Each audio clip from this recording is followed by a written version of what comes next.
Hello les amis, j'espère que vous allez bien et j'ai le plaisir de vous retrouver pour une nouvelle vidéo. Donc comme vous l'avez vu, il s'agira d'une vidéo où je vous présente ma palle. J'ai eu une idée assez intéressante de faire avec Livre Addict. En fait, je vais utiliser une fonction de Livre Addict que je vais vous présenter en vous mettant une petite insert de mon téléphone ici pour que vous puissiez suivre ce que je fais sur Livre Addict en même temps que moi. Et tout d'abord je tenais à vous dire, alors je suis un peu malade, j'ai attrapé froid, alors si j'ai la voix qui est pas comme d'habitude, je m'en excuse. Et si tout d'un coup on va y revenir et que je suis toute rouge, c'est qu'en fait quand j'ai pris froid, je fais des crises d'éternuement. Et une fois que c'est fait, je pleure comme pas possible et voilà. Donc si il y a une crise d'éternuement entre deux, voilà, si on va y revenir toute rouge, c'est ça. Voilà. Du coup, donc comme je vous disais, j'utilise beaucoup Livre Addict en fait, c'est là que je recense tous mes livres. Et alors là, on va directement, je vais vous filmer droit tout ce que je fais. Hop, c'est parti. On lance, démarrer. Voilà, comme ça, vous suivrez en même temps que moi. Donc voilà, là on est sur la page Google, je vais me connecter à Livre Addict. Alors, il faut le temps. Voilà, donc là on arrive sur mon profil directement et je vais aller dans mon profil. Et ici, je vais directement aller sur ma pile à lire. Donc, ma pile à lire, alors comme vous pouvez voir, je suis à 603 livres. Ça fait beaucoup, mais pour ma défense, sachez qu'une grande partie de ces livres sont des formats numériques. Donc, tout ce qui est papier est là derrière. Donc, je vais dans la pile à lire. Et là, comme je vous disais, donc il y a une fonction que nous voyons ici. C'est un livre au hasard, donc je vais presser dessus et voir quel livre il va me sortir et ensuite je vous les présenterai un peu plus en détail. Donc je vais peut-être faire ça, je sais pas pour combien de livres, on verra au fur et à mesure. Donc c'est parti pour le premier. Alors, il nous a sorti Derrière la haie, le tome 1. Alors, donc il s'agit de Derrière la haie de Barbara Abel aux éditions Fleuve Noire. Donc c'est un thriller, je vais vite vous lire le résumé parce que je ne me rappelle pas très bien de quoi ça parle. D'un côté il y a Tiffaine et Sylvain, de l'autre il y a Laetitia et David, deux couples voisins et amis ayant chacun un enfant du même âge. Deux couples fusionnels et solidaires qui vivent côte à côte dans une harmonie parfaite jusqu'au jour du drame. Un tragique accident fait voler en éclats leur entente idyllique et la cloison qui sépare leur maison tout comme la haie qui séparent leur jardin ne seront pas de trop pour les protéger les uns des autres. Désormais, les seuls convives invités à la table des anciens amis s'appellent culpabilité, suspicion, paranoïa et haine. Donc c'est un livre en fait dont j'avais entendu parler, je ne sais plus par quelle booktubeuse, et qui me faisait très envie, donc il a rejoint ma palle.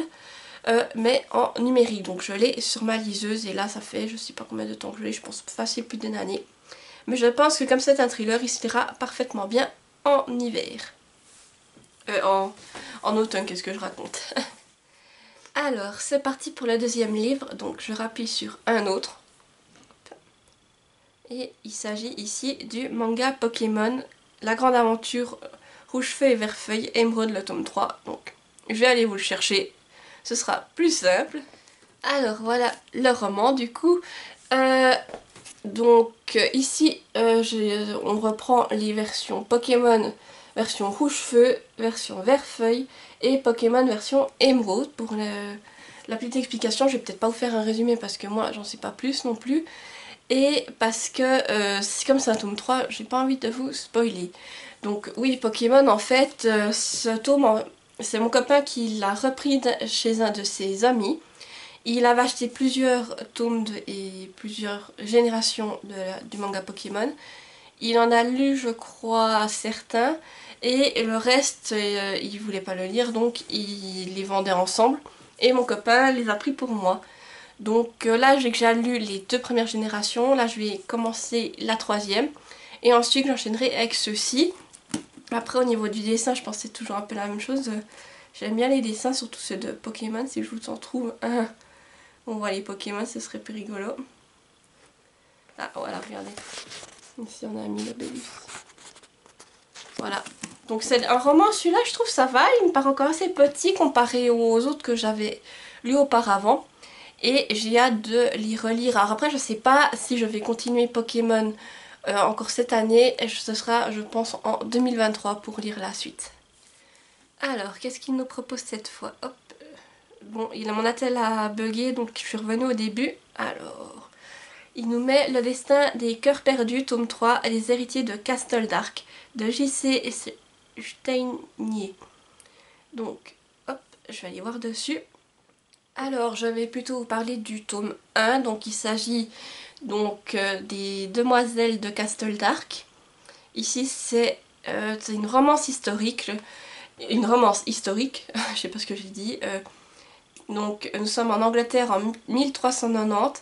Par ordre du roi, les 3 filles âgées du comte Clayton de Percival se rendent à Hill House pour rencontrer le duc de Templeton.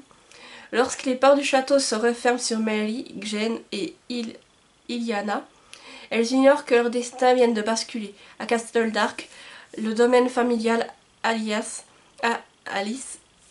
la Benjamin, au caractère rebelle, tente de s'imposer dans une société où les hommes dominent.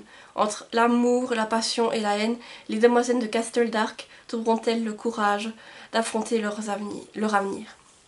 Donc là, c'est une histoire que j'ai trouvée, je sais plus si je suis tombée dessus sur Instagram. La couverture m'a tout de suite intriguée. Et du coup, j'ai pris, je crois que j'ai au moins les 3 tomes, les 3 premiers. Voire peut-être il y en a 5 là, je vois en tout. Est-ce que je les ai tous? Non. Alors j'ai les 3 premiers que j'avais directement pris en numérique. Et c'est vrai que c'est les couvertures qui m'ont tout de suite beaucoup attirée, je les trouve magnifiques. Et romance historique, j'ai lu la chronique des Bridgerton que j'ai beaucoup aimée. Et là, eh bien, ce sera l'occasion de découvrir une autre romance historique. Donc à voir si ça me plaira autant que les Bridgerton. Après, je ne sais pas exactement quand je vais les lire, parce que comme c'est du numérique, on va dire, j'essaye de faire passer en priorité le livre papier. Mais voilà, c'est une saga qui me tente aussi pas mal, et j'ai hâte de la découvrir. Alors, je reprends du coup un autre. Hop. Et ici, donc, je tombe sur Le sanatorium de Sarah Pearce. Donc, on va découvrir tout ça. Donc là, je l'ai aussi en numérique. Donc c'est un thriller de chez Michel Lafon. Je vais vous lire le résumé. Un huis clos haletant au décor sinistre qui rappelle le célèbre Shining de Stephen King. Le sanatorium, vous ne voudrez pas le quitter, jusqu'à ce que vous ne le puissiez plus. Un ancien sanatorium transformé en hôtel de luxe. Une femme qui disparaît lors de ses fiançailles. Une tempête de neige qui coupe l'hôtel du monde. Un corps mutilé, un huis clos terrifiant. Donc voilà, celui-ci je pense j'en ai aussi entendu parler ou je l'ai vu passer et disons que le titre ça m'a tout de suite interpellée et il a fini donc je l'ai pris en numérique et là je pense que c'est un thriller qui passera bien en hiver étant donné sa couverture. Après je ne sais pas aussi quand je vais le sortir parce que des fois je me dis, vous voyez j'arrive à des saisons et je regarde un peu tout ce qui pourrait correspondre quand j'ai du temps et je me dis ah celui-là je le sors. Alors tout d'un coup il peut sortir cette année comme il peut sortir dans 5 ans. Donc voilà, pour celui-là je ne peux pas trop m'annoncer à l'avance. Alors on va encore en faire un, donc je remets un autre.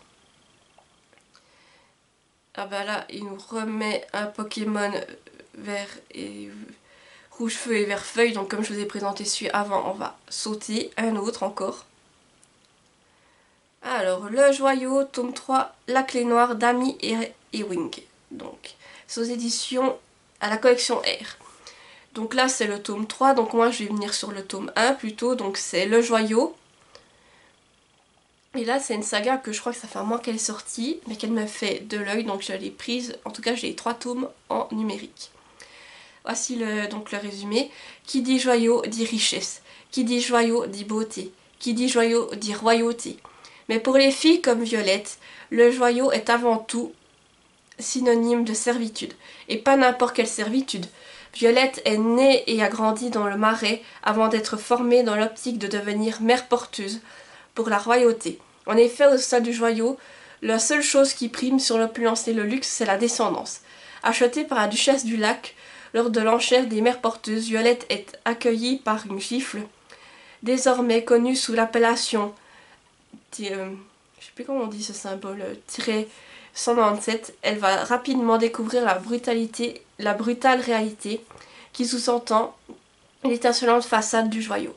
Cruauté, trahison et violence sourde sont les méthodes de la royauté. Violette doit accepter ce sinistre quotidien et tâcher de rester en vie. Mais c'est alors que naît une romance interdite entre elle et un séduisant jeune homme, loué pour servir de compagnon à la nièce aigrie de la duchesse. Bien que la présence de ce dernier vienne illuminer le sombre quotidien de Violette ou coureur du joyau, les conséquences de leur relation illicite vont dépasser ce qu'ils se redoutaient. Voilà, donc c'est une saga jeunesse, donc une dystopie je dirais plutôt. Et je vous avoue que c'est vrai que c'est pas celle dont j'ai le plus entendu parler, mais elle me faisait bien envie. Et là, de lire ce résumé, alors franchement ça me tente de fou. Et je pense que je vais peut-être la sortir plutôt que prévu. Parce que c'est vrai que je l'avais un peu oubliée celle-ci, mais là ça me tente vraiment de fou. Et voilà, comme je vous disais, là je l'ai aussi en numérique. Donc c'est comme je vous ai expliqué, je pense que les 3/4 de ma page sont numériques et le reste est papier. Donc voilà, en jouant comme ça, c'est clair que la majorité des livres que je vais vous présenter sont des livres numériques. Voilà, j'espère que ce petit concept de vidéo vous a plu. Et si c'est le cas, n'hésitez pas à me le dire en commentaire. Si vous êtes trop timide, eh bien, vous pouvez toujours mettre, qu'est-ce que je pourrais vous dire, un emoji libre dans les commentaires.